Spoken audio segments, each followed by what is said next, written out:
Good afternoon, everybody. My name is David Bott. I will be chairing this afternoon. This is the seventh in our series of workshops about the UK battery supply chain. We started a couple of years ago with an intro. One of the first ones we looked at was supply chains and the problems of getting some of these materials. That led us inexorably on to look at recycling for the third one. By four, we were responding to requests from the community, and we looked at the selection of batteries, whether they were going to be the current lithium NMC type batteries, whether they were moved to sodium or solid state batteries. The fifth meeting, we had an update from the Faraday, which is the big funding agency that does a lot there, and look at both skills and standards and how they would affect the community. And then in the last meeting, we picked three companies, Entech, who make membranes, Green Lithium, who make green lithium, make lithium, and Johnson Matthey. And this one's going to be looking at anodes and other materials. Can we have the next slide, please, Colin? So we're going to start off with Melanie Loveridge with a look at why anodes are important. I mean, the backstory to this, which I'm sure will come out over and over again, is that there's been a lot of focus on cathodes because they're complicated and such. And in a sense, Mel's going to redress the balance and such, just to make sure we understand the full battery system. Then we have a talk by Tom Castle from Synthema, who will be looking at the mechanics, the technology of how you make anodes in the real world.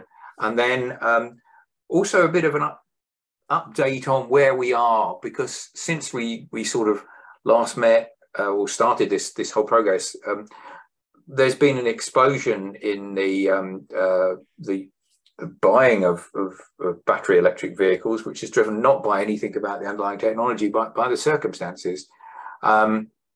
So that will be the third one. And then for those of you who are not familiar with the format, we have these three short talks, a bit of a Q&A, but then we break into very small breakout discussions, which are be sort of hosted by either myself, by Andy Walker, or by Robin Harrison.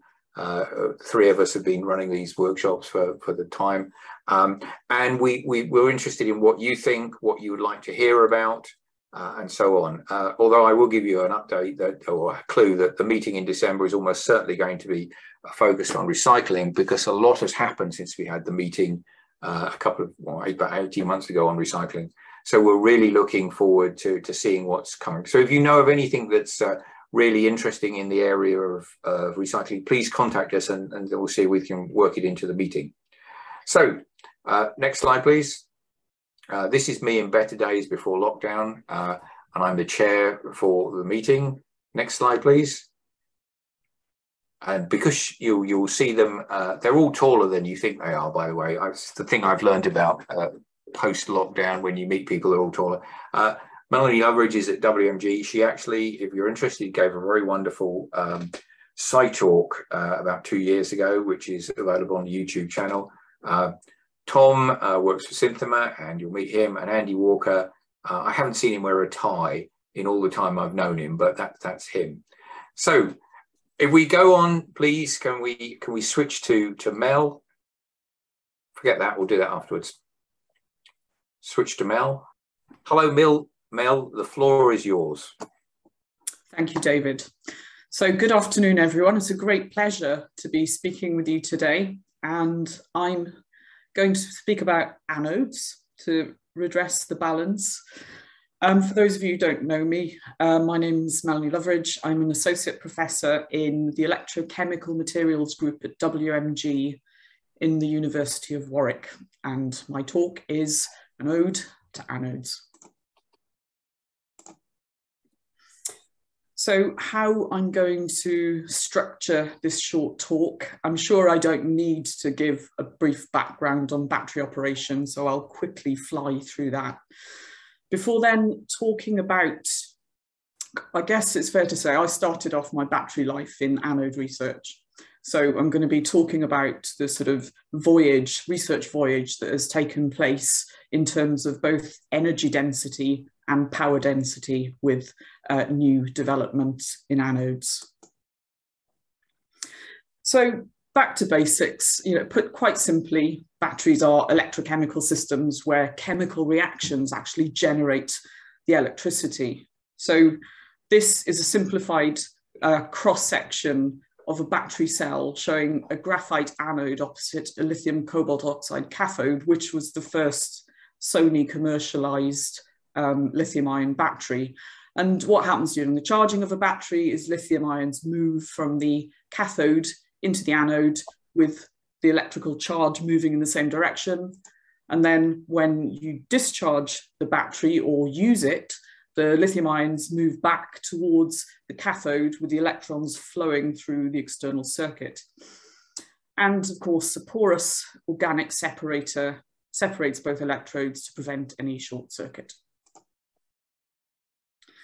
So for anybody who works in batteries, you'll be aware that there has been a lot of research into the chemistries of both the anode and the cathode, arguably a lot more on the cathode because that's where the value is, and cathodes are a little bit more complex in terms of their synthesis. But it's actually on the anode side of things where we really can get energy density gains, and you can see that from this plot here, with the red circles representing the specific capacity of the anodes. And a lot of this is to do because of the way lithium interacts with the sort of cathode compound structures compared with how lithium interacts with a lot of the anode materials, which is through alloying. And what that means is that you get a lot more lithium per unit mass of material. And so you can see the broad spectrum of transition metal oxide cathodes and the elemental anode materials. But currently, I would say the majority of the research has been around the higher nickel cathode materials, because it's the cathode that limits generally the capacity of the battery. But also there's been commercial efforts and successes in actually hybridizing the traditional graphite with additives such as silicon. So graphite being the traditional anode material developed since 1991, we've seen much intensive research with silicon as a more holy grail material since the early 2000s, well, actually the late 90s, the first silicon research started. But it's not that straightforward, because with silicon, there are lots of challenges with having silicon dominant anodes. So first of all, there's an associated critical pulverization diameter for silicon materials, and that's approximately 150 nanometers, above which, when you start to fully lithiate the silicon, you get pulverization of the structure. And associated with that, quite a significant volume expansion of 280%, which batteries are finite volume, so you don't want expansive stresses. But as well as the more mechanical consideration, we also have the irreversible loss of lithium through the reaction of the silicon surface at low voltages with the electrolyte, creating this passivating solid electrolyte interface, or SCI. And so there's a lot of, this creates a lot of issues when you charge and discharge the battery and you keep losing your charge currency, which is the lithium ions. And ultimately you then get a capacity fade, as you can see from the black data series on the plot on the right. And associated with that is an internal resistance buildup, which means that the battery has to work harder and becomes much less efficient.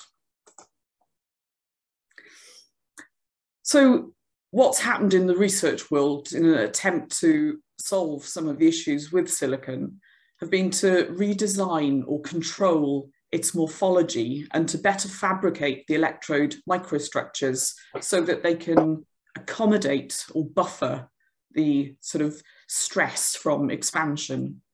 And so as you can see on this timeline on the left, there have been numerous efforts spanning many years, with a lot of success being seen with metal-assisted chemical etching approaches in terms of being a favoured synthesis route for creating silicon nanostructures mainly. But ultimately, to deliver the higher silicon content anodes, a lot of additional effort still needs to be realised. Parameters such as, functional polymer binders that are compatible with both silicon and graphite, because it's likely to be that the anodes are probably going to be more hybrid rather than silicon only. Other additives, such as the conductive additives, having hierarchical combinations so that you can optimize long and short range conductivity.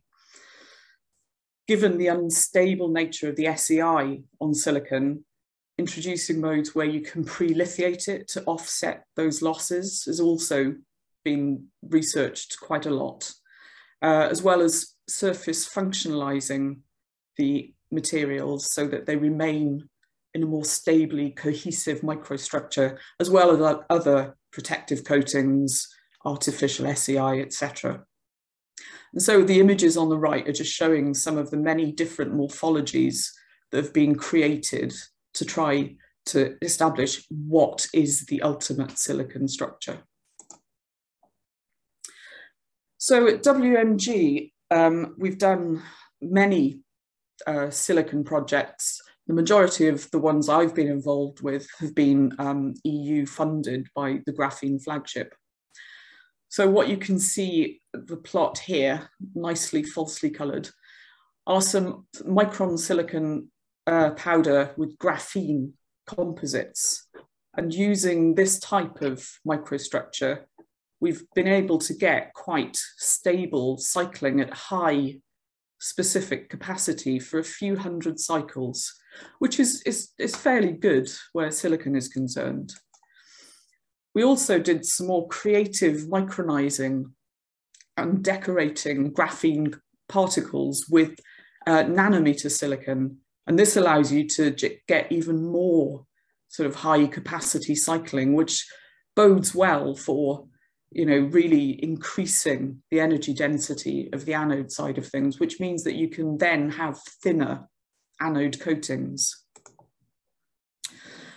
One of the key messages with silicon dominant anodes, of course, is that maintaining a stable microstructure and keeping the active particles separate, because one of the things that actually happens with silicon is that when it expands and comes into contact with other silicon particles, they have a tendency to electrochemically fuse together, which is deleterious because you end up then increasing the diffusion pathways for lithium and getting active material isolation, which will reduce in capacity. So as you can see, lots of things to think about with developing silicon materials. But there has been commercial successes with putting silicon as a capacity enhancing additive into a lot of commercial cells. You can see here 3 18650 cells by Sanyo, Samsung and LG. But these are only not generally going beyond 10% silicon. So we're still yet to be able to exploit commercially silicon heavy electrodes, which is why you see a lot of investment into startup companies. These are just a handful, and there are many, many more in the race to, make the sort of silicon a lot more prolific. But of course, the ultimate energy dense anode is, of course, lithium. As you can see from this blue timeline on the top left, that research has been going on into this, starting with Whittingham's efforts since the 70s. But of course, the many intrinsic properties or reactive properties of lithium started to make the research less favourable, and especially when graphite came on the scene, which was a lot more stable and easier to use despite the lower specific capacity. And, issues such as dendrites forming on the surface, leading to internal shorts, the corrosion or oxidation of the lithium, the growth of areas of dead lithium, meaning that it's no longer reversibly active, and again, volume expansion. But in more recent years, since solid state batteries have entered the arena as being a real target for safety, there's been a resurgence of effort in looking at lithium anodes. And part of the conundrum to making them more stable, scientific efforts are focusing on things like, how to better regulate and control the electron and ionic movement on the surface, optimizing the electrolytes to influence flux and other sort of electrostatic effects to help with the transference and transport of lithium. The solvent molecules, of course, are still a big issue in liquid solvents, because the reactivity of the lithium to most non-aqueous solvents is very well known, of course. But being able to form a more robust and stable SCI layer would certainly help with this. So aside, on the other side of the coin from the energy density is power. So faster charging is a very desirable property of future lithium-ion batteries, and certainly in the transport space. And to that extent, I wanted to just briefly introduce a spin-out company from Cambridge, founded by Claire Gray and former postdoc Kent Griffith, company Niobolt, who are developing niobium tungsten oxides as very high rate anode materials. These are two of the examples that were published in Nature in 2018. And usually a lot of the high power nanomaterial that have to be nanostructured to achieve high rates. But with these, as you can see from the scale bar here, they're getting very high rates of up to 20 C for stable cycling, which is pretty impressive for a micron size material. And so I think, watch the Niobolt space. I think they will make great progress. But I just wanted to end, I've been banging on about anodes, so I just wanted to end by a little illumination of some cathode considerations, but not necessarily in a positive light. One of the things that we've been learning more and more, part of the Faraday Institution projects, which are focused on high nickel cathodes, namely NMC 811, is that as the battery cycle ages, especially when you go to higher voltages and higher temperatures, you get this dissolution of transition metals from the cathode materials that migrate over to the anode, redeposit, and can have quite a disruptive influence on the SCI layer and other forms of, or influence other aging parameters, such as plating or stimulating more plating of lithium. So it's interesting how this phenomena, so-called crosstalk, can actually, there's like a codependent degradation relationship between the anode and the cathode. So it's important to always consider both when you're developing newer, higher energy density materials. And with that, I would like to thank you for listening and invite questions or address questions at the end. Thank you.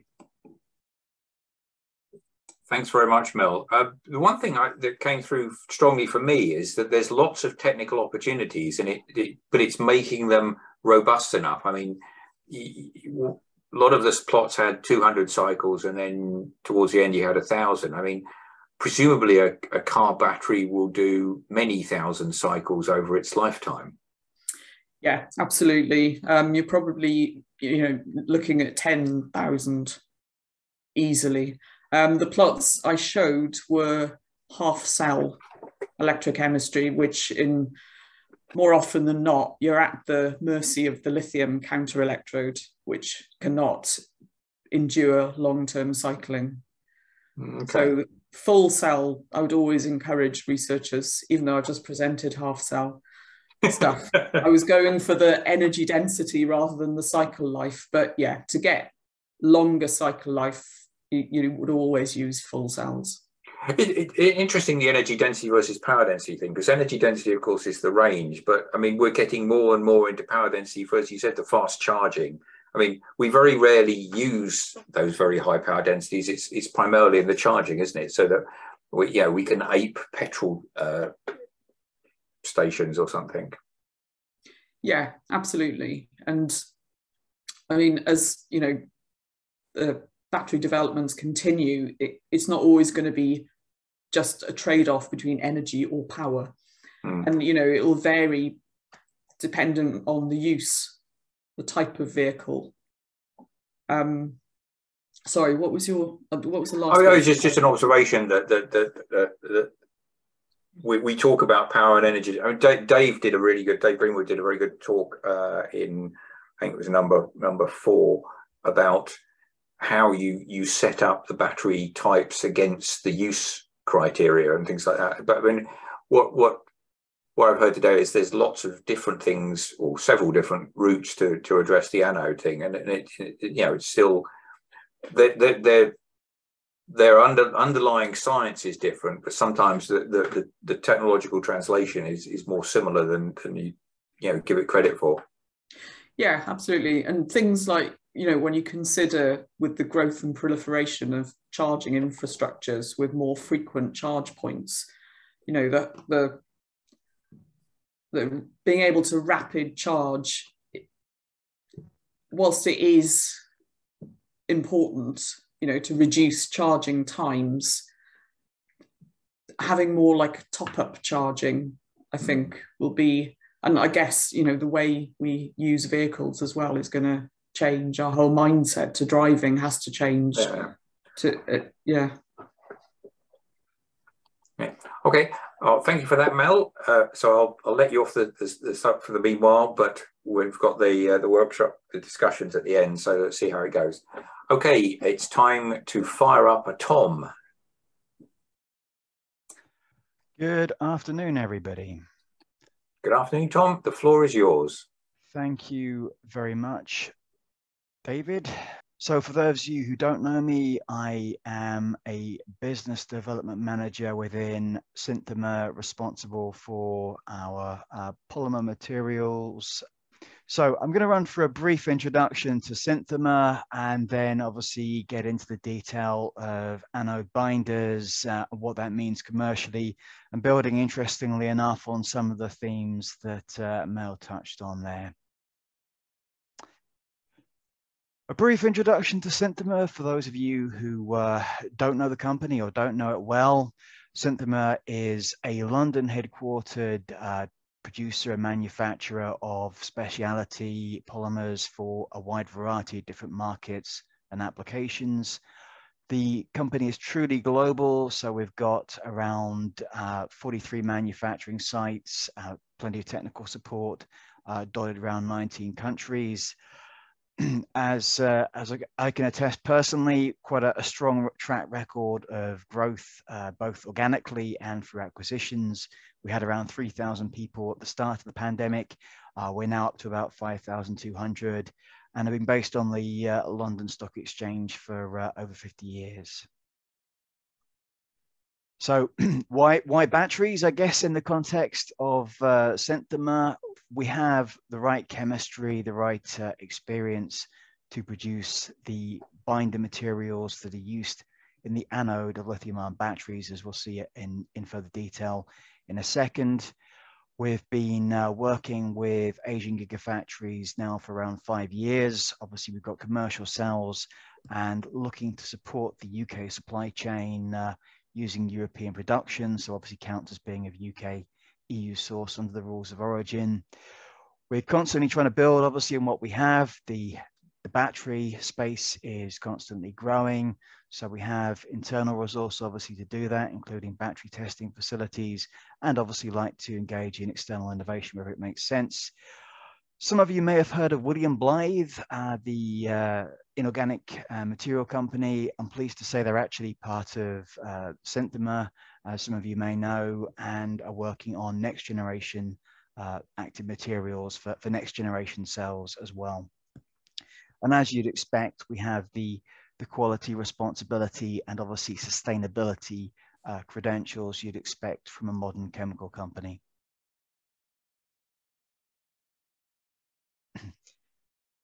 So going on to anode binders specifically, well, what do they do?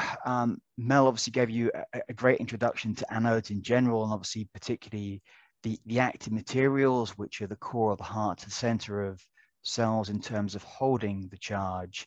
But obviously the binder is there to stick those active materials together and to stick the active materials to the current collector, which is copper foil in normal lithium-ion cells. And obviously it has to hold that adhesion or cohesion during a lifetime of charging. So David, as you just sort of touched on there, when you're looking at a commercial EV, the battery has to often last for 10 years, which is the length of the warranty. So it has to keep stuff stuck together over an extended period of time to ensure that it keeps that capacity. Obviously, there are lots of extra bits and pieces that it has to do in order to work in the real world. It has to be compatible with the other components. So you have to be able to formulate it in with the other active materials, the other formulation components, and print it. And obviously, it has to have great electrochemical performance at the end of the day. It has to both have the resistance or impedance to allow fast charging or fast discharge, high power, but also obviously be electrochemically stable or suitably electrochemically stable. So maybe saying, well, what's used in a typical lithium-ion sort of slurry formulation for the anode these days? The exact numbers here, of course, are subject to debate. And if you work with battery manufacturers, everybody has their own preferred formulation, so the numbers will all generally change. But if we look at the numbers, sort of in the slide here, they represent what is probably typical for a standard graphite based commercial cell. So obviously the graphite holds the charge, so you want as much of that simplistically as possible. You obviously need a bit of conductive carbon to get the best performance from the cell. The SBR, the CMC, the SBR obviously is there to bind it, the CMC to thicken the anode slurry, this black paste you have in the center, which is made from all the components. But obviously you want as little of the additives, the inactive components as possible, because obviously you want to maximize the amount of charge. And as Mel was saying, increasingly people are looking at replacing the graphite, which traditionally have been sort of natural or flake type graphite or spherical synthetic graphite, with actives that can hold higher charge. Silicon being obviously the core célèbre, if you will, in that area. And obviously people are also looking at different conductive additives as well. You may ask, well, what's in the choice of a binder? Can you use other materials? The answer is certainly historically that was the case. So looking at the cathode, which obviously tends to be, is a lithium salt bound together by another polymer. It's still typically a fluorinated polymer, PVDF, in an organic solvent. And the reason quite simply is that particularly when you look at those high nickel based active materials, they tend to react with water. So you can't use a water-based slurry like you have there. Question, what happens if you start looking at things like LFP, which also maybe have a less electrochemical forces around them as well. But for now, PVDF and NMP is the go-to for cathodes. Historically, it was also used in the anode. So if you go back to those old Nissan Leafs from a decade or two ago, you'd have, if you split them open, I understand, you'd have seen PVDF in both. But generally speaking, for most commercial projects, at least, the gigafactories, which are already up and going up in China, Japan, Korea, and Europe, you're looking at a water-based binder system, basically, as you've got there. And SBR latex, certainly for graphite and many, but not all, perhaps next generation systems, is the go-to, and it's just simply made, simply is maybe an understatement, by polymerizing styrene and butadiene in water. So for those of you who have not seen it before, this is essentially what the process looks like on a pilot or a more commercial scale in terms of manufacturing the anode. You take that black paste, that anode slurry we had on the last slide, and essentially print it, as you can see on the left-hand side, onto copper foil. It's a roll-to-roll type process, so you generate a roll of printed electrode that you then dry, usually through several stages, calender or compress to the correct density that you want. And then obviously you have a roll of electrode that you can cut and then assemble into cells as you want. So in terms of, well, what do you want from a binder? What's it need to do? Intuitively, as you would expect, it has to have the right mechanical properties. So as you saw, obviously you have to create electrodes that have the flexibility to be wound on rolls and go from what be stored in that form and then cut and go through the manufacturing process. As Mel discussed, obviously batteries change size on lithiation, during the process of charging and discharge. That's only 10% with graphite.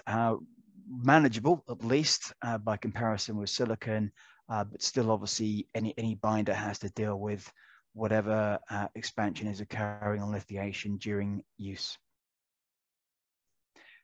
And as you'd expect, binding is a key obviously characteristic. The polymer has to stick together the active material and the other components in the electrodes. It's normal for most people to have some test to measure that, which tends to be either a 180-degree peel test, as you've got in the photos on the left-hand side and the illustration, or a 90-degree one. Same idea. Basically, you are peeling a tape or another substrate from an electrode and measuring how well things are stuck together. And as those of you who are familiar with this kind of test, either from batteries or even from adhesives or something or coatings, will know it has to fail somewhere. And the question here is whether it fails in terms of the adhesion of the electrode to the copper, that's classic adhesion, or whether it's cohesion, so whether it's the graphite interface failing. And with the SBR electrodes, it tends to be cohesion, i.e. the stickiness of the graphite between each layer. And you can see for the right-hand side, we've compared that cohesion essentially with different materials. It's also important to understand how it will be affected by exposure to electrolyte solvent. Clearly, as some of you may know, polymers don't always react so well to being in constant contact with solvent. So understanding whether they are softened, whether they lose strength exposed to electrolyte solvent is important, and checking they keep that adhesion over a long period of time during use in a cell. Clearly, at the end of the day, the most important thing is how it performs in a battery. And here we have some data from a pouch cell. So it's a multi-layer cell with 14 cathodes and 15 anodes, where we're comparing the performance of two Synthomer binders in a Japanese standard. Pleased to say we're doing very well against the Japanese standard. And obviously the key test is charging and discharging those cells to check that you keep the capacity, that the binder is binding everything together. The only other thing I might mention on this slide is it's perhaps interesting to look at the thicknesses. I think for those of us coming fresh to the battery space, you might expect that the foil perhaps is a lot larger than the electrode, which it usually is depicted as in a lot of slides. If you look at the thicknesses there, actually the majority of the thickness of the electrode is actual electrode rather than the foil. So out of the 120 microns, only 10 of it is copper. And to wrap up, so a touch on something Mel discussed in detail. Obviously, there's a lot of very interesting chemistry going on in terms of silicon, understanding how you overcome those inherent challenges that Mel described in detail. You can't really have a cell that expands and contracts 280% or so. So it's how you go about doing that with clever chemistry or pre-handling it. And obviously that also introduces challenges for the binder. If you've got a material that does expand and contract quite a bit, obviously it needs to be able to keep up with that expansion and contraction. Although, as Mel said, often the issue is actually the active material cracking rather than the binder. And also adherence both to both surface compositions. Again, as Mel said, graphite and silicon is important, but it's obviously worth considering that a lot of the silicon actives also have a carbon coating, which can introduce complications. So in brief summary, hopefully you've learned a little bit more about the role of anode binders in cells. Obviously, it's the key material or set of materials tasked with keeping everything in the cell stuck together. Obviously, a well-performing material has to have the correct balance of mechanical and, of course, the all-important cell electrochemical performance. And it's a key component in ensuring that batteries really deliver their potential. They keep the capacity that you have at the start of their life so that you get and keep the range for an electric vehicle. So thanks very much for listening. Obviously available for questions later on, or please do drop me a line if you'd like to. Thanks, Tom. I mean, again, I'll comment on the fact that you had up to, well, there was actually deteriorating performance after about 400 cycles of those things. I mean, you know, as we discussed with Mel, I mean, in a car that's lasting for 8 to 10 years on warranty, you're going to go through many more cycles than that. I mean, does that mean if somebody bought an early Nissan Leaf, they're screwed? Good question, David. A flag on the data that I showed you there, I think you could optimize it by playing around with some of the components in it, including what is called the formation cycle. So that is basically how you form this solid electrified, this SCI, this layer that goes around the surface of the materials. But yeah, you need to be targeting, obviously keeping perhaps 80% of the capacity in a commercial cell, in a full one, over maybe a couple of thousand sort of cycles. And yeah, I think anybody who's got a Nissan Leaf, which is 15 years old now, is, yeah, in need of another car, right? Yeah, well, actually, yes, I have a friend who has one. It's got down to 20 miles range, but that's another matter. But the other point, Tom, I think you made clear, I mean, is we talk a lot about the active components and such, but when you're taking some really good science and transferring it into commercial product, there's all sorts of other things that go on. And actually, you know, very few people talk about the binders because they don't know they're there, but they're really important. And as you demonstrated, if they're not right, they can cause failure as well. Absolutely so. Everybody, for completely understandable reasons, starts off with the active materials and optimizing them. And the case for doing that's very clear. But you have to have everything within the system optimized and at full performance in order to realize the overall potential of the battery chemistry. And it's also interesting, you tend to hit little snags when you try to scale it up to gigafactory scale, right? So yeah, when you're doing it on a multiple ton basis for each batch of slurry and pumping it, printing it, whatever else, some effects can come into play that you didn't anticipate, I'll put it that way, in terms of formulation compatibility and all those other things. Excellent.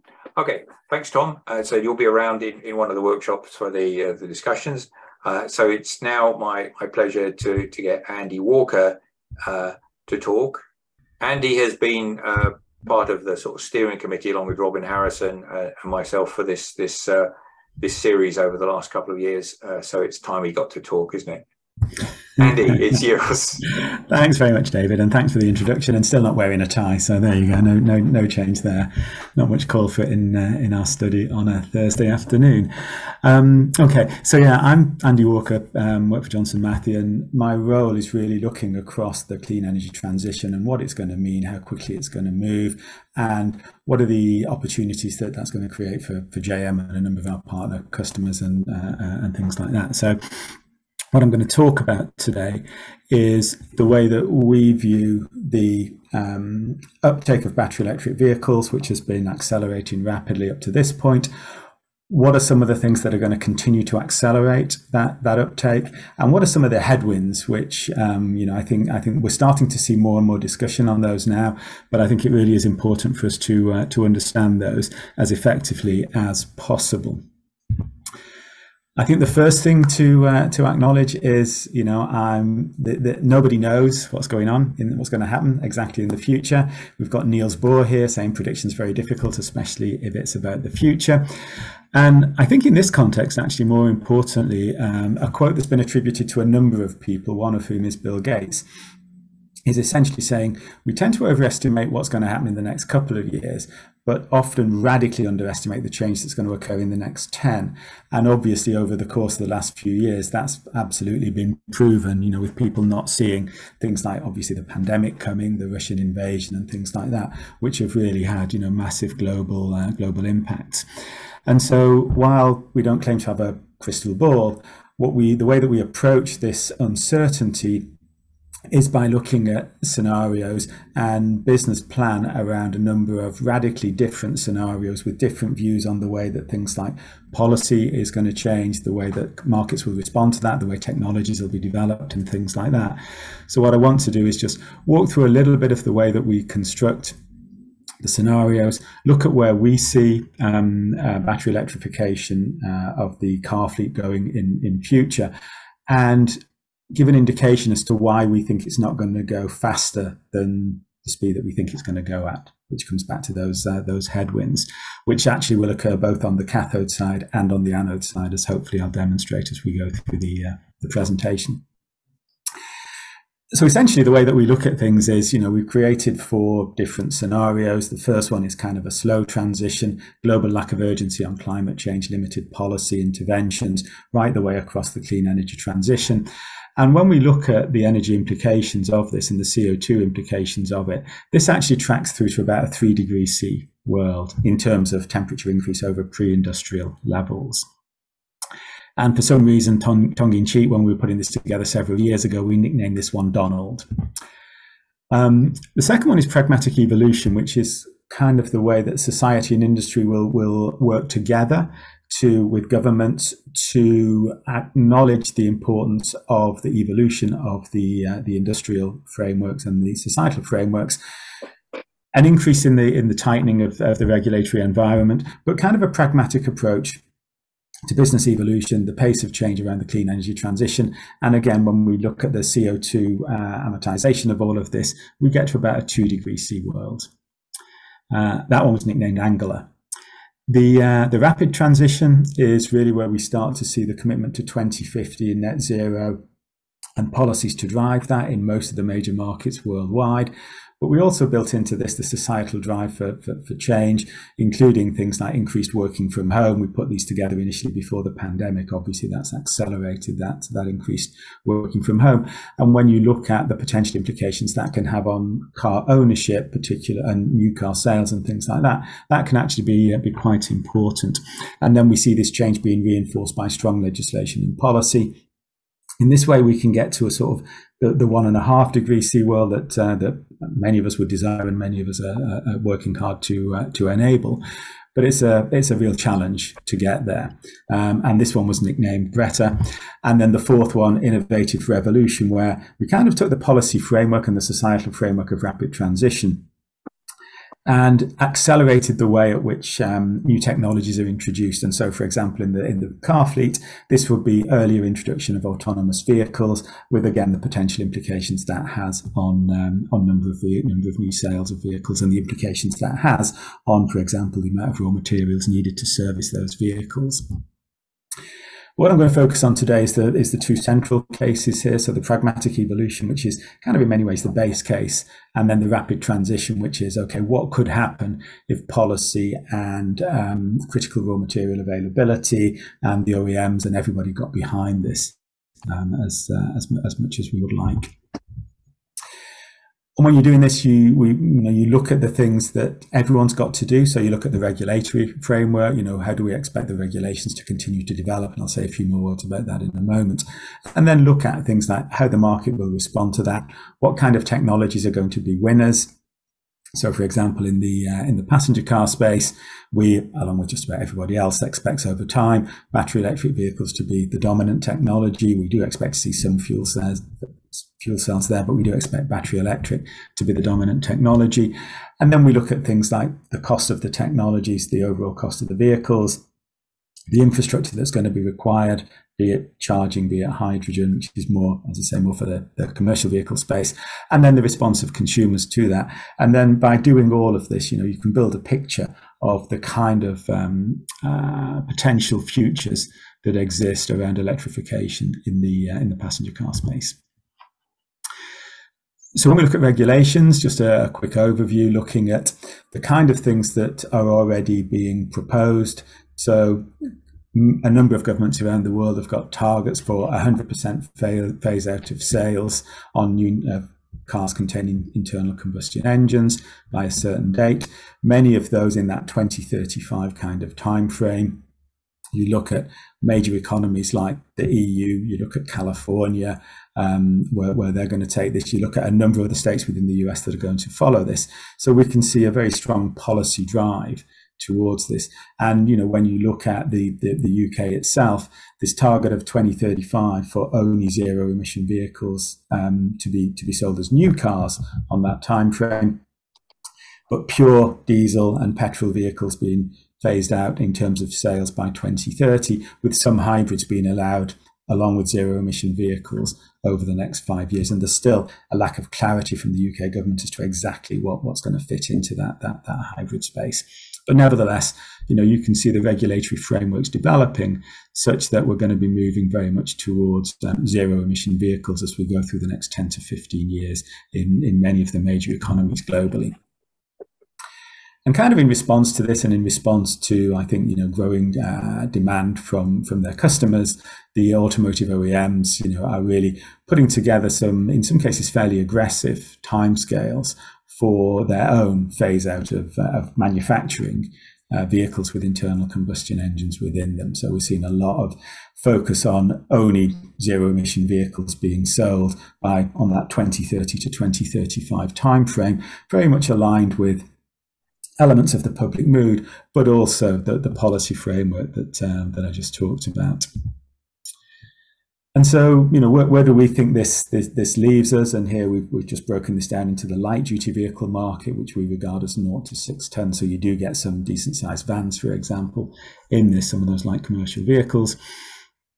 In the EU, when we monitor this on the 2030 timeframe, in our base case pragmatic evolution, we see around about 60% electrification of the new sales, and actually in our rapid transition case, we get close to 100% as a test case to see what will be needed to get there in terms of things like infrastructure, critical raw materials, etc., which I'll move on to in a second.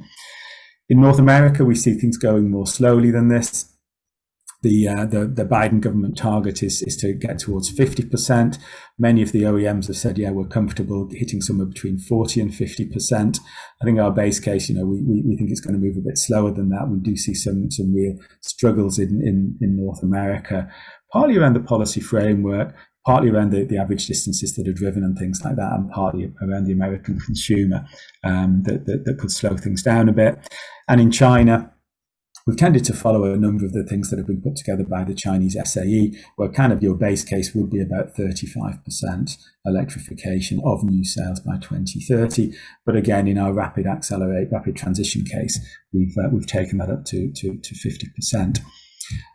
And when we look at what that means globally, our base case around about 30% globally sales of zero emission vehicles by 2030, with our rapid case being 50%. And you can see I've pulled together just a number of other external projections here to show that the kind of numbers that we're talking about, we're not claiming we're going to be right, but are very much in the mix as you move towards the left here, looking very much towards net zero 1.5 degrees C kind of projections, whereas towards the right hand side, more perhaps pragmatic views of the fact that we are going to struggle to move as fast as that. And so the question that comes is, well, is that necessarily going to be the case? Because when you look at last year, while, you know, set against a backdrop of relatively low overall sales of new vehicles, the proportion of battery electric and plug-in hybrid registrations was really increasing rapidly. So when you look at the BEV annual view on the left-hand side globally, you can see hitting 6.3% and a marked increase from 2019 and 2020.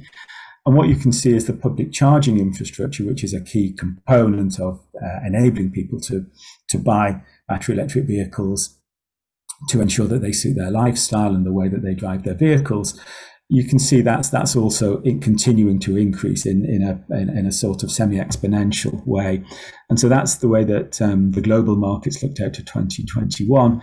Just looking back at the UK, very similar thing. We see a significant increase in battery electric vehicle and indeed plug-in hybrid electric vehicle registrations have moved from 2019 through 2020 to 2021 as a proportion of new car registrations. And what we can see interestingly as we go to the year to date, and this data I pulled from July's SMMT report, we're starting to see a reduction in the percentage of new car sales that are plug-in hybrids, while we're continuing to see this increase in battery electric vehicles. And as more people get used to managing a battery electric vehicle and get used to understanding that range anxiety is something that can be managed, you know, we expect to see more of this switch towards the battery electric vehicle case. And then on the right-hand side, again in the UK, we're seeing this rapid increase in the number of public charge points coming on stream. And again, the 2022 data here was taken from the end of July, so we've still got several months to go. You know, and so we do expect to see, you know, a really rapid increase here. So we can see this momentum is continuing to grow. So what's kind of one of the philosophical questions is what's going to stop us moving from this kind of base case 30% globally being battery electric vehicle sales in 2030 to something more akin to a 50% and this 1.5 degree C trajectory that we're looking for. And if we look at, we just consider the Europe, for which we've included the EU, UK, and EFTA, we see the kind of public charging infrastructure that's going to be required if we're going to follow the kind of numbers present in the EU Sustainable and Smart Mobility Strategy. And some of this is really what's driving regulations and expectations around the alternative fuels infrastructure directives that are being discussed at the moment within the EU. And if you look at our pragmatic evolution case, you can see, well, we're kind of within spitting distance of that. So that's not something that we would see as being insurmountable. But when you start looking at rapid transition, you start looking at a substantial increase in the number of public charge points that will be required to service the number of vehicles that will be on the road in this kind of scenario. And so we see this as one of the potential headwinds. But the other one that we're really starting to see big time, and this is really has accelerated over the last year or so, is battery cell and pack price reductions. And here we've got this standard Bloomberg plot that everybody uses, just showing, hey, look how much packs and cells have come down since 2013. But what we're starting to see now is a reversal of this, you know, towards the back end of 2021, and as we've gone into this year, on the back of raw material availability challenges and price increases on the back of that. So you kind of got a perfect storm of supply chain issues coming in as well. So we're seeing increases now, and many people are now projecting that this is going to delay this crossover point where the price of a battery electric vehicle and a comparable internal combustion engine powered vehicle, you know, when you get to price parity between them, it's likely to be 3 or 4 years later than most people would have been saying 2 years ago, which really starts to push that date back towards 2025, 2026 in a number of geographies. And of course, once you hit that crossover point, then, you know, you're looking then at infrastructure and critical raw materials being the key enablers and the key brakes on that.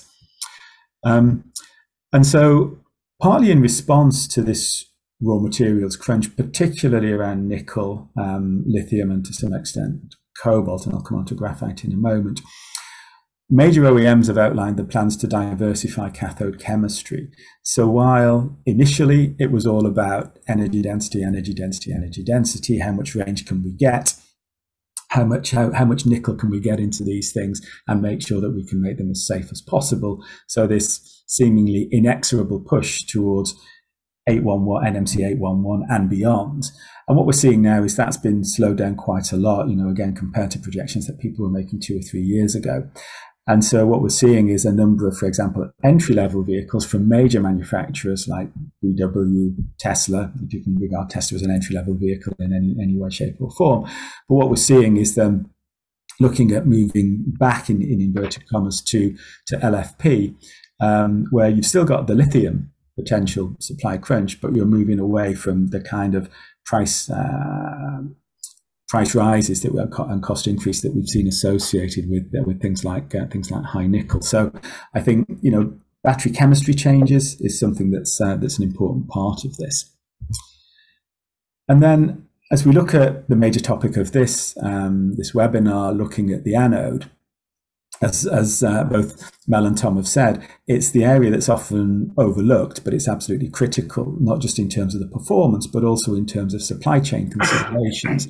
And so here we can see some work from Bloomberg looking at the extent to which the availability of different raw materials, critical raw materials in the supply chain for BEVs are going to need to increase between essentially today and 2030. And, you look at your coppers, you look at your nickels, you look at your cobalts, lithiums, all of which are very important, but graphite's in there as well, and they're projecting an increase by of a factor of 4. And when you look at the benchmark view of where they expect supply and demand to go over the course of the next, and this is looking out to 2040, but even when you look to 2030, you start to see pretty scary gaps between the supply and demand curve here.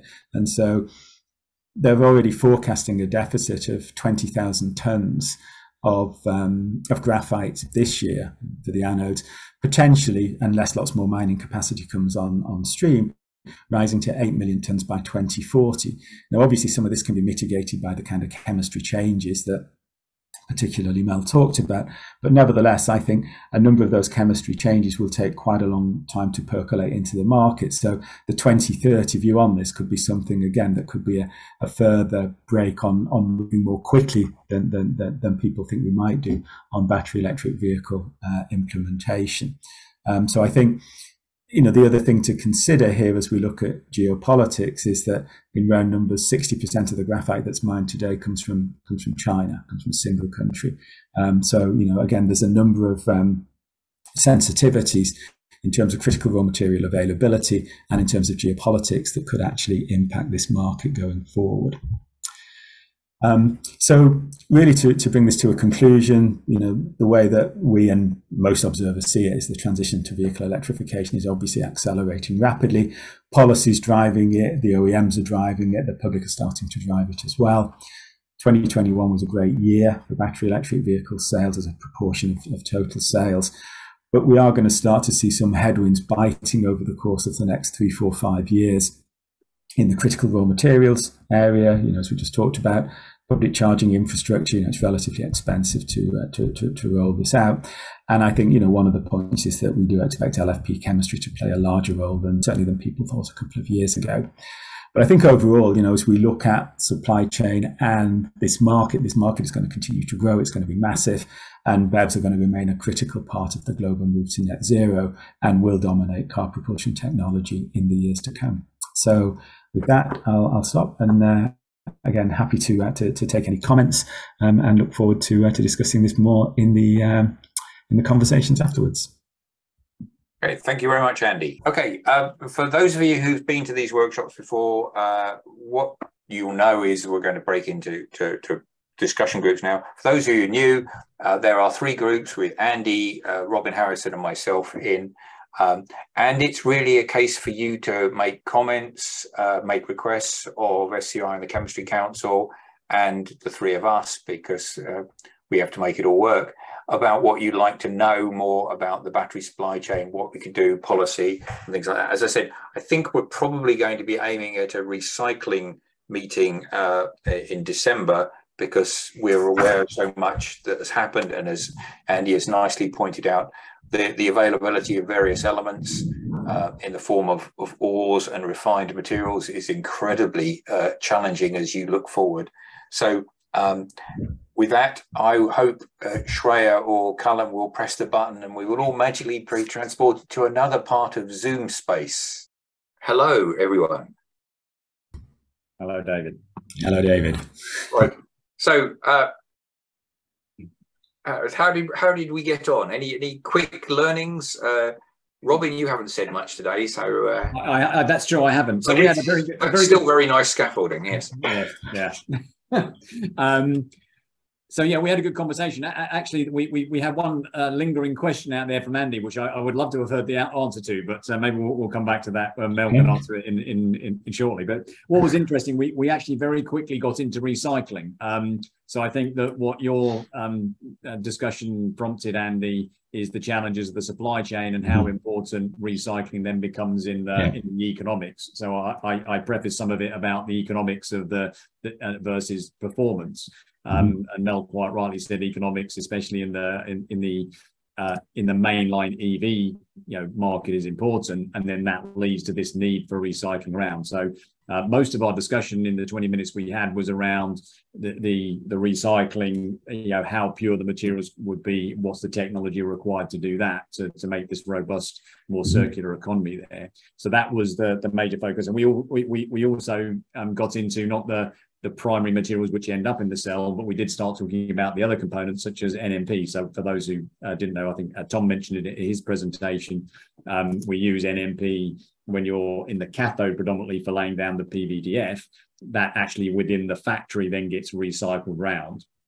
So there are routes already to that, but as you cycle it round, impurities go up, and the purity of that then becomes important. So actually, if you look at recycling and the economics and the total system, you need to look at all of these parts, although the focus has actually been a lot on the end material. We also very briefly touched upon how you more easily take a battery apart. So that comes down to engineering as well. So a good discussion, which unfortunately got as always cut short, but I think what comes out of that is recycling, and the challenges that are there will be great for the next meeting.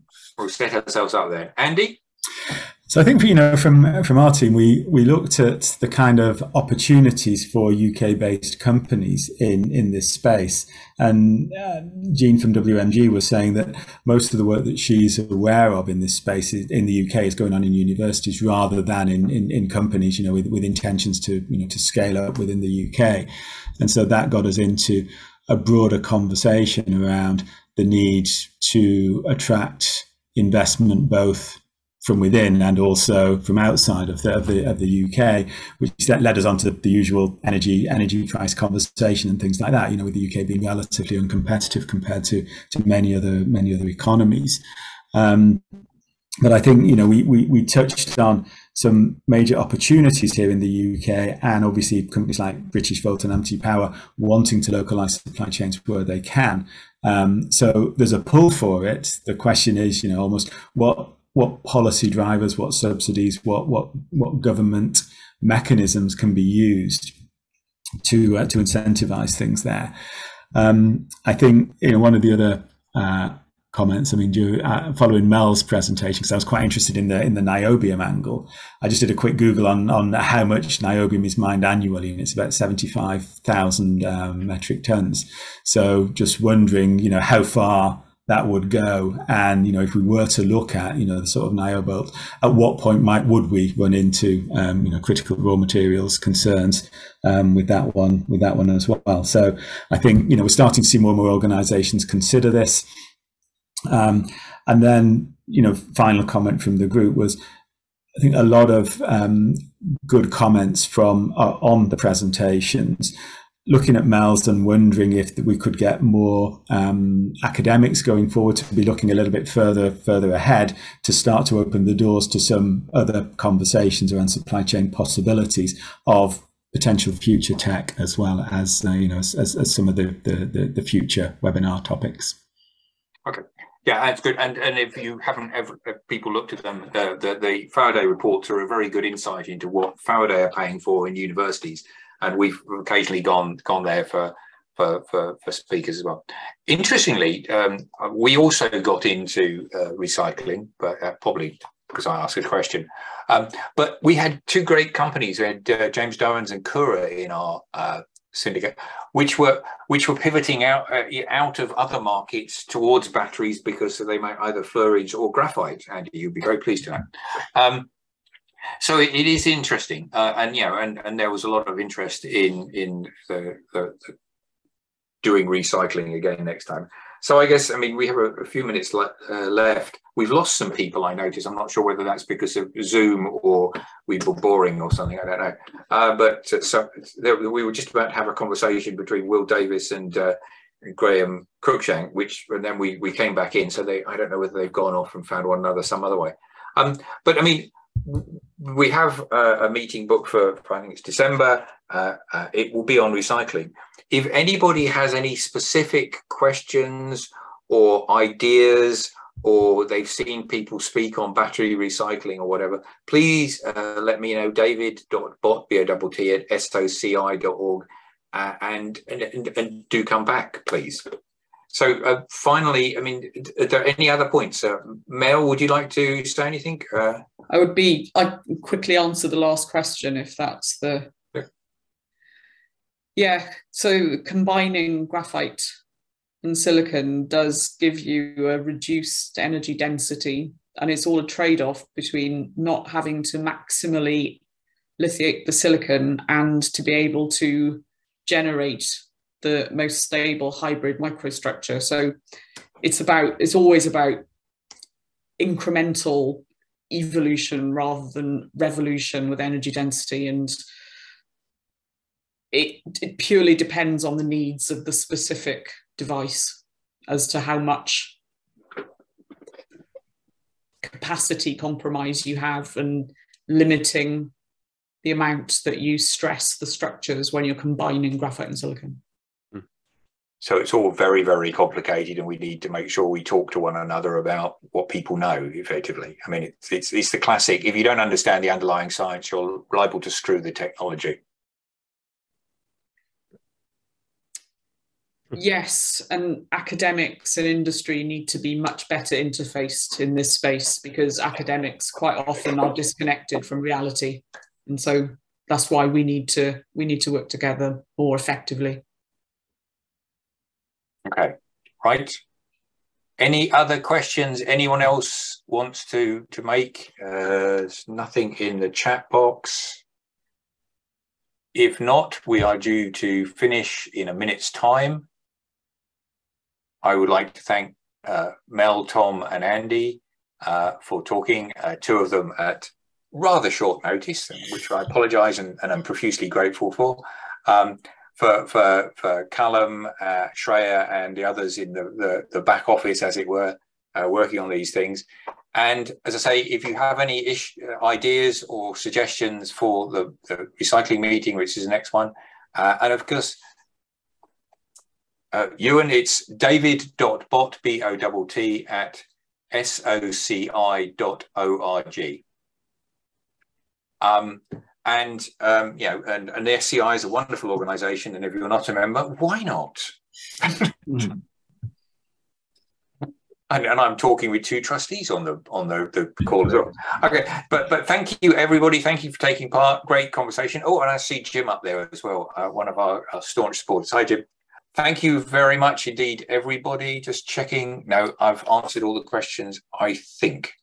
Thank you very much. Have a great rest of Thursday, a great Friday, but most of all, have a good weekend. Thank you very much, everyone. Thanks, everyone. Bye-bye. Bye-bye. Thanks, bye.